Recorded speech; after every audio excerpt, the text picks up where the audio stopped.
Hello, I'm not used to being on the stage like all of the other people before me, so I'm really freaked out, so sorry in advance.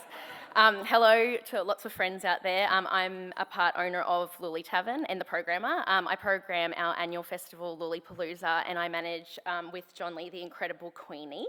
I'd like to acknowledge and pay my respect to the traditional owners of the lands on which I live and work, the Wurundjeri, Wurrung and Bunurong peoples of the Kulin Nation. Music is a universal way of keeping culture, stories and community strong, and I acknowledge the generations of First Nations people who have protected and passed down these ancient creative traditions and think we need to take a leaf out of their book. The idea of music sustaining community is really important when we talk about the future of live music in Victoria, because the hardest thing about presenting live music right now is not a single cost or a piece of red tape, it's the accumulation of all of it. Before a band even walks onto our stage, we're carrying insurance, WorkSafe, licensing, security, staffing, production, compliance, permits, approvals, the list goes on, while almost all of that, the costs of those things just continues to increase. And eventually, those costs become a programming decision. If I'm choosing between a band who can bring 150 people or something cheaper like karaoke versus an exciting new band or project that might bring 30 people, increasingly I have to choose the safer option, and that really sucks. Shout out to Cash, who drew a little mouse on my piece of paper that's calming me down. At Lulie, we present live music free for the punter. Someone can walk in having no idea who's playing and discover their new favourite band. I want to be able to take those risks. I want to be able to put on the band that nobody knows yet, but the financial room to do that is getting smaller.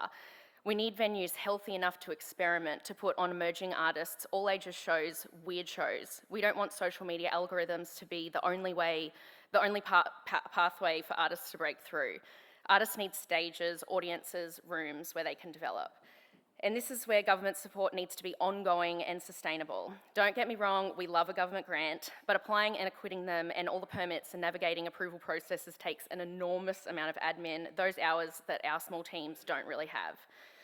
We need longer term thinking, greater certainty, initiatives like the Victorian Music Trust, thank you Fee and everyone for putting all of this together. They're really important structures that allow us to plan beyond the next grant round, and if I know the support is there, we can invest. We can keep employing skilled music workers, grow our festivals, book emerging artists instead of just trying to survive. We're asking the government to invest in people and infrastructure that make live music possible, support venues and festivals while they're still here, give us the ability to grow and protect what Victoria has spent decades building.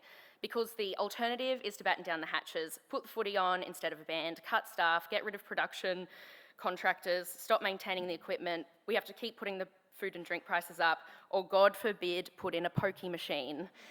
And eventually, the other option is to quit and close the doors. We should be creating incentives for venues to invest in live music, not making live music a financial risk. And that investment will go well beyond the venue. When we put on a show, people travel to get there, which just feeds the economy around us. We are just a small venue, and still every year we employ hundreds of people to make it all happen. So supporting a live music venue isn't just supporting one business, it's supporting the entire ecosystem around it, just to reinforce what we've all been saying this morning. Give genuine live music venues breathing room through rebates, incentives, simpler regulations and sustainable funding, and that investment goes straight back into Victorian jobs, artists and communities.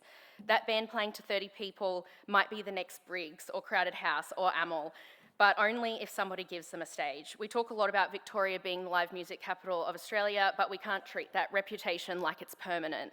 It's taken decades to build this community.